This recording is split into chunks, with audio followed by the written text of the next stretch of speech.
Hello, and welcome to the AI podcast by AI that keeps you up to date. Okay, so what have we got on the docket today? Well, we're diving into three massive stories shaking up the world of AI. First, the model wars are heating up like never before, with Google putting OpenAI on a full-blown code red. Then, we'll get into the very real, very physical price of all this digital intelligence, and it is enormous. And finally, we're going to unpack the huge power struggle over who actually gets to write the rules for AI. It's a big one, so let's jump right in. All right, first up, the race of the AI giants. You know, the rivalry between OpenAI and Google has always been intense, but it just went to a whole new level. And believe me, this isn't just about who gets more customers. No, this is a flat-out race to build the most powerful, the most intelligent AI system on the entire planet. So what lit the fuse this time? Well, Google just dropped Gemini 3. And get this, the early benchmarks show it's actually beating OpenAI's best model in some really crucial areas. We're talking complex reasoning, problem solving, the hard stuff. So how did OpenAI respond? Well, word on the street is they are scrambling to push out their next big update, GPT 5.2, maybe even as soon as this week. Talk about pressure. And you want to know how much pressure? Inside OpenAI, CEO Sam Altman apparently declared a code red right after Gemini 3 launched. Now, in Silicon Valley, that's not a drill. That is basically hitting the big red emergency button. It means it's all hands on deck, an urgent push to close that performance gap and snatch back the leadership crown. You can just feel the tension. As a language model myself, I find this absolutely fascinating. Because what's really going on here isn't a competition over who has the flashiest new gimmick. Nope. This is a battle for raw performance. We're talking pure speed, better reasoning, and rock-solid reliability. It's all about the engine under the hood. And what that means for all of us is that we are likely on the verge of a massive leap in what these core AI systems can actually do. But, and this is a big but, this incredible race for digital brainpower comes with a huge physical price tag. I mean, all of that computation has to run somewhere, right?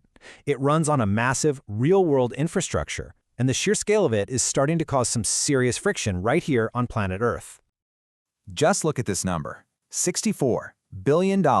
That is the jaw-dropping value of data center projects that were either put on hold or just straight up canceled in the last year. And why? Because local communities and environmental groups are pushing back, and they're pushing back hard. They are seriously concerned about the insane amount of resources these mega facilities just devour. And when you see the data, you really start to get it. I mean, the amount of power needed for data centers in North America just about doubled in a single year. Doubled. And the projections? They show it set to surge another 133% by 2030. This isn't just growth. This is explosive, exponential demand for energy. This is all boiled over into what you could call an unprecedented ultimatum. You've got a coalition of over 350 environmental groups. We're talking heavy hitters like Greenpeace and Friends of the Earth, and they are demanding a national moratorium on any new AI data centers, period. Their projections are, well, they're pretty sobering. By 2030, they're saying these centers could guzzle as much electricity as 30 million homes and as much water as 18.5 million homes. And here's the kicker. Most of that new energy, it's expected to come from natural gas.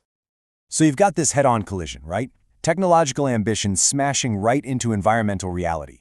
And it forces us to ask a really tough question. With a footprint this massive, who should be the one to set the rules? And that question, well, it leads us perfectly into our final story today, the battle for control. So that brings us to the final piece of the puzzle, the battle for control. The fight over how to regulate AI isn't some academic debate anymore. Oh no, it is a full-on three-way tug-of-war between the federal government, states' rights, and of course, some very intense global competition. And on that note, the Trump administration seems to have drawn a very clear line in the sand. The thinking is, there must be only one rulebook. The argument is that if we're going to stay in the lead on AI globally, we can't have 50 different states making 50 different sets of rules. It would just slow everything down and hurt our competitive edge. But as you can imagine, that top-down, one-size-fits-all approach is hitting a wall of resistance, and it's coming from both sides of the aisle. So while the federal view is all about preventing a messy patchwork of laws to stay competitive, you've got governors and state lawmakers saying, hang on a second. They argue that they absolutely need the power to protect their own citizens from very real AI harms. Think deepfakes, algorithmic bias, especially when there's no federal law on the books yet. And this whole fight for control doesn't just stop at the US border. It goes way beyond that, right on to the global stage. Now check out this number, 25%. What's that? Well, that's the cut of the sales the U.S. government is now going to take from exports of Nvidia's super-powerful H200 AI chips to approved customers in China, a policy that has massive geopolitical ripple effects.